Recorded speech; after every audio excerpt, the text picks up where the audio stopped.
What's going on, everybody? It's FREEDO here for your Overwatch. With Orisa going live, it might be easy to forget the really good brawler tanks that we have in the game currently, and Zarya, I think, is hands down just better at doing the frontline fighting than Orisa ever could be. Zarya's a bit of a difficult character to master because she has a moderate skill set in terms of mechanics, because you're going to need good tracking and projectile aim, but you're also going to have keen game sense to be able to find the right targets to focus your attention, but also meanwhile keeping an open eye and ear to your teammates needing help, because she needs to hit clutch timings on her bubbles for them to get the most value, as well as for them to build charge for herself. As fighting as Zarya, you're going to want to find yourself in the heart of the fight. Being able to bully your way into the enemy team's supports or focus down the key squishy targets is what you're going to want to fight for. Sort of digging for that opportunity, looking and switching targets when you have to, and not tunnel visioning in on just fighting at the tank right in front of you.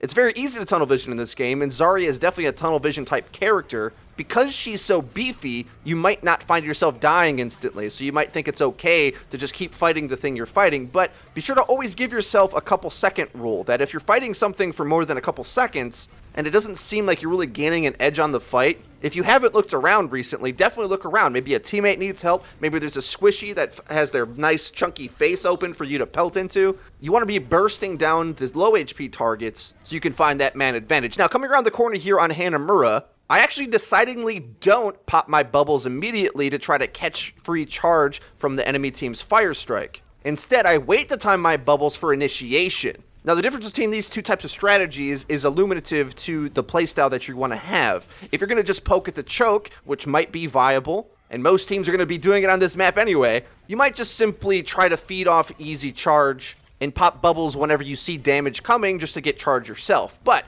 what's even more powerful is using Zarya bubbles for initiation, because they guarantee space. It puts the enemy team in a very rough position if they have to decide, do we shoot through these bubbles so we can actually get to the characters we want to shoot at, or do we just let them have the space? Because if you take space, pop bubbles there, they have no choice but to back up. So use that ability to push forward into the fight and find yourself at the heart of the engagement to be able to focus down the squishy targets, and that's when you start to inflict some serious punishment into the enemy team. Zarya bubbles are really cool in that way, that they have multiple utilities to them. You can use it just to get charge, you can use it to initiate a fight, or you can be sure to pop it when an enemy lands an ability on your teammate. You may want to think to hold your bubble if, say, you're countering an enemy Roadhog pick. He gets hooked every 8 seconds now, which is the same as your allied shield, which means if Roadhog is being a massive trouble for you, you could focus a bigger percentage of your attention on where the Roadhog is and try to pop those allied shields every time he hits a hook. Because a big portion of countering Roadhog, of course, is putting his hook on cooldown without getting a pick off. The more times that happens, the less good Roadhog is over the course of the game.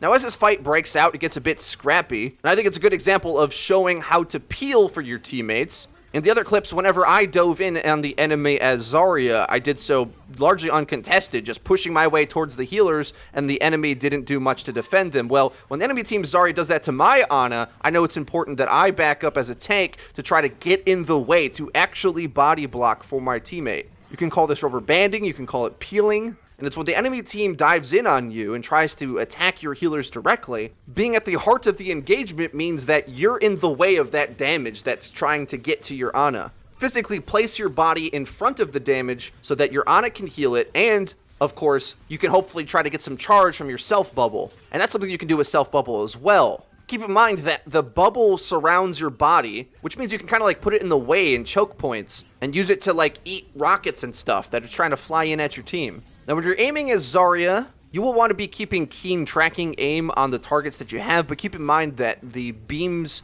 hitbox is actually quite large. And since there's no point to headshot, always just be shooting at the center of mass. And with practice, you'll start to realize how lenient that the hitbox actually is. It's going to make a sound cue for you to know that you're actually hitting the target you're shooting at, so don't overcompensate your tracking aim. The character on your screen can wiggle quite a bit and it'll still hit them, so just be sure to keep it on their body. Her alternate fire might feel a bit difficult to use at long range, but from about 20 meters out, you can more or less aim it directly at the target and it's going to dip down at their feet. Keep in mind that there's quite a big blast radius on the projectile, meaning that you can pop it around corners, pop it at your feet when there's a big chaotic fight, or spam it in doorways or across the way. Keep in mind that it does use a quarter of your ammo whenever you shoot it, So you don't want to be missing these. You want to build Grav as fast as you can, because it is such a powerful ability. So if you find yourself whiffing your alternate fire too much, be a little bit more reserved with your ammo, because your reload's pretty long, and the more times you're reloading, the more times you're not a threat in the fight, you're not building ult. So be careful not to just throw your ammo away needlessly. Also, of course, remember, like many abilities in the game, you're able to use your alternate fire even if you only have 1 ammo available. It uses 25,